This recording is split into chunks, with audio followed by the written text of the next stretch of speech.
Será que dá para colocar um preço na falta de amor de um pai ou de uma mãe? Parece coisa de ficção, né? Mas olha, um caso bem real e super emocionante é que chegou ao Superior Tribunal de Justiça do Brasil, explorou justamente isso. E aí fica a pergunta, né? Uma pessoa pode simplesmente chegar e processar os pais por falta de afeto? Essa é a questão central de um processo movido por uma filha contra o pai. É uma daquelas perguntas que testa os limites da justiça e força os tribunais a pensar até onde a lei pode ir para reparar feridas emocionais dentro de uma família. Então, para a gente entender como se chegou nessa decisão final, que aliás virou um marco no Brasil, a gente precisa dar uma olhada na jornada desse caso. Ele foi e voltou no sistema judicial e as decisões, olha, mudaram radicalmente em cada fase. Olha só como foi a trajetória. No começo, lá na primeira instância, o pedido da filha foi negado. O juiz basicamente disse que a culpa do distanciamento era da mãe. Mas a história não acabou aí, não. A filha recorreu e o Tribunal de Justiça de São Paulo virou o jogo completamente. Condenou o pai a pagar R$ 415 mil por abandono afetivo.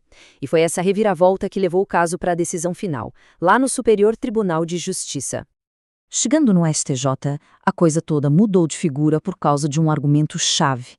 O voto da maioria, que foi liderado pela ministra Nancy Andrighi, trouxe uma distinção assim fundamental, que mudou o jeito que a lei encara a responsabilidade dos pais. A diferença entre amar e cuidar.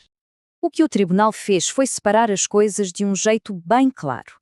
De um lado, o amor, que é um sentimento ou uma emoção que, vamos combinar, a lei não pode obrigar ninguém a sentir, né?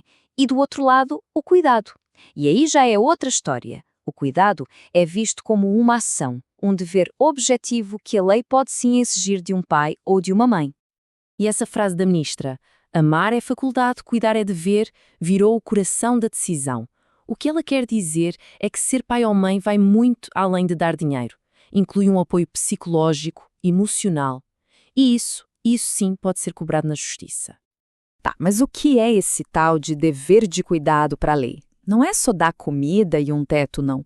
É sobre dar companhia, dar suporte para o desenvolvimento psicológico da criança, sabe?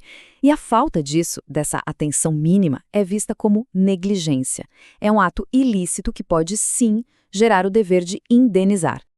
Mas, nem todo mundo concordou com essa linha de raciocínio. Teve um voto contrário bem forte, que levantou umas preocupações sérias. O principal medo era que essa decisão abrisse uma porteira, sabe? Para uma enxurrada de processos, transformando os tribunais num lugar para discutir mágoas de família. Quem liderou essa visão contrária foi o ministro Masami Ueda. E ele foi direto ao ponto com a frase: "Este tribunal irá cuidar de mágoas". Com isso ele quis dizer que a justiça estava entrando num terreno muito perigoso, tentando colocar preço em sentimento, em afeto, algo que para ele era subjetivo demais para a lei medir. O argumento dele era basicamente que essa decisão abriria uma verdadeira caixa de Pandora.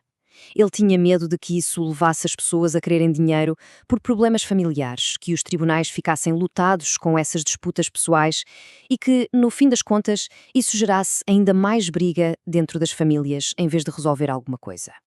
Então, com esses dois lados na mesa, de um lado, a proteção da criança e do outro, o risco de levar o afeto para o tribunal, a Corte precisou chegar a uma decisão final.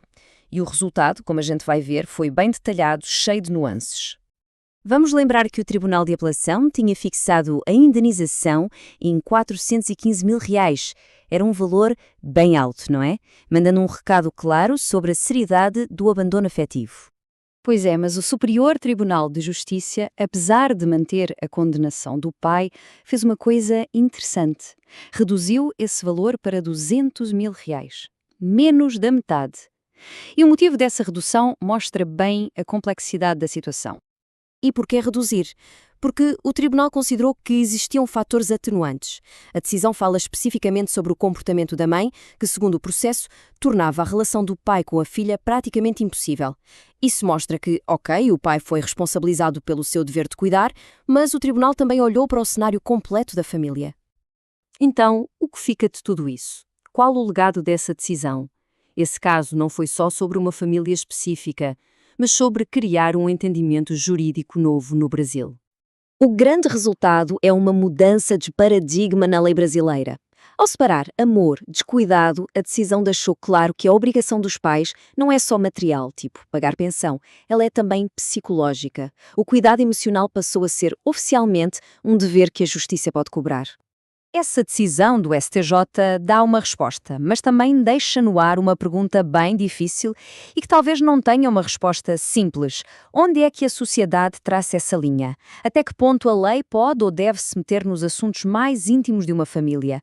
O caso abriu um precedente importante, mas o debate sobre o papel da justiça no território do coração, esse está longe de terminar.